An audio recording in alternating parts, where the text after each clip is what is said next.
થરાદમાં આવતીકાલે વિધાનસભા અધ્યક્ષ અને બનાસ ડેરીના ચેરમેન શંકરભાઈ ચૌધરીના હસ્તે દેશની પ્રથમ માટી પરીક્ષણ લેબનું ઉદ્ઘાટન કરાશે।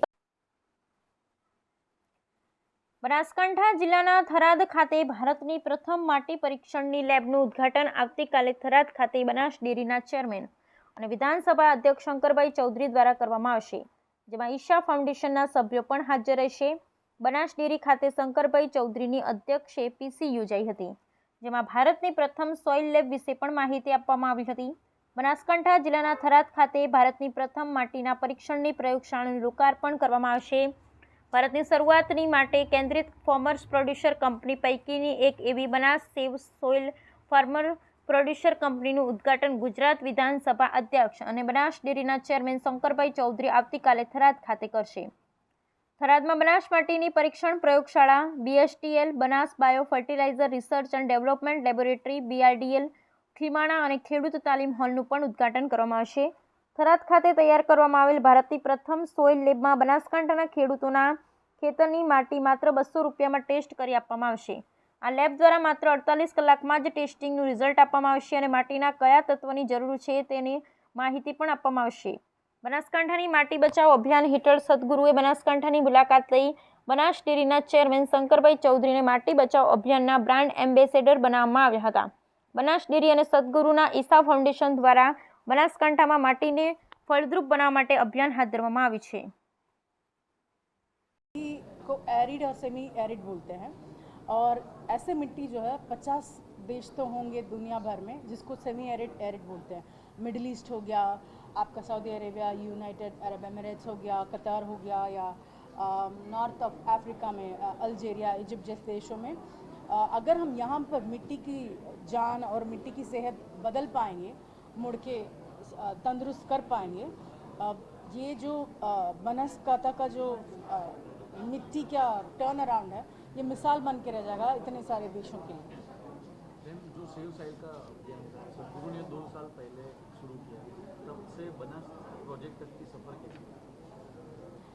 पिछले 2 साल में हमने बनस के साथ तो पिछले 15-16 महीना में काम कर रहे हैं ऑन ग्राउंड वर्क। इसके अलावा सेव सॉइल का आप जानते तो होंगे कि जो मैंडेट था वो मूवमेंट का पॉलिसी लेवल पे चेंज हो, जैसे कि हर जगह पर ज़मीन पे उतर पे काम करने के लिए समय चाहिए, लोग चाहिए, लेकिन अगर पॉलिसी लेवल पे काम होगा तो पूरा गवर्नमेंट जो है उसको लेकर बजट भी एलोकेट करेगा, उसको लेकर जितने भी एक्सपर्टीज चाहिए उसके ऊपर भी काम करना शुरू करेगा।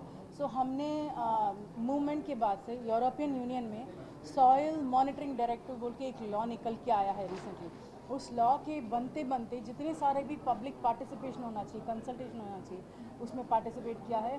वहाँ के जो MEP बोलते हैं, मिनिस्टर ऑफ एक यूरोपियन पार्लियामेंट, जो इस चीज़ को रिस्पॉन्सिबल है, उनके साथ हमने खूब सारा फीडबैक शेयर किया है। ये बोला है कि सॉइल ऑर्गेनिक मैटर जो है आपके मॉनिटर नहीं करेंगे सॉइल हेल्थ में, सिर्फ physical chemical manganese, zinc, iron सिर्फ मेजर करेंगे तो काफ़ी नहीं है, आपको ये भी मेजर करना ज़रूरी है कि कितना जैविक है सॉइल। ये एक हो गया।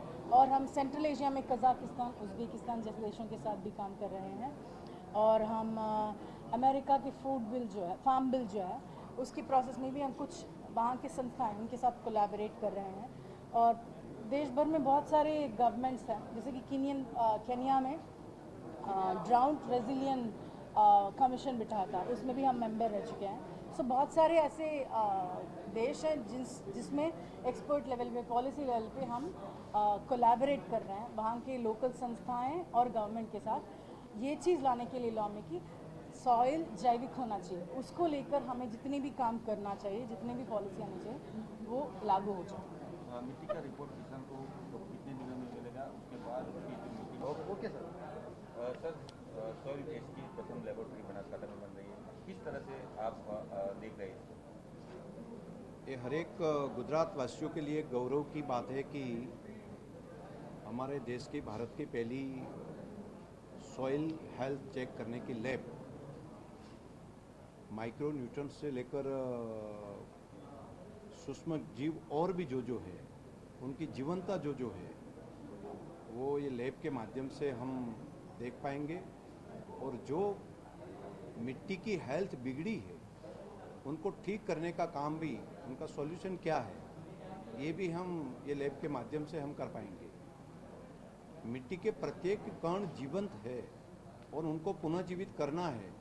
दोनों काम लैब के माध्यम से निदान करने का काम और पुनः जीवित करने का काम भी हम कर पाएंगे।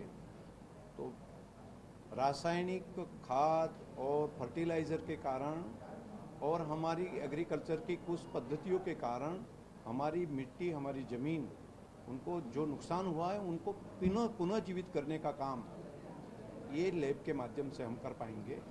ईसा फाउंडेशन और सदगुरु के मार्गदर्शन के कारण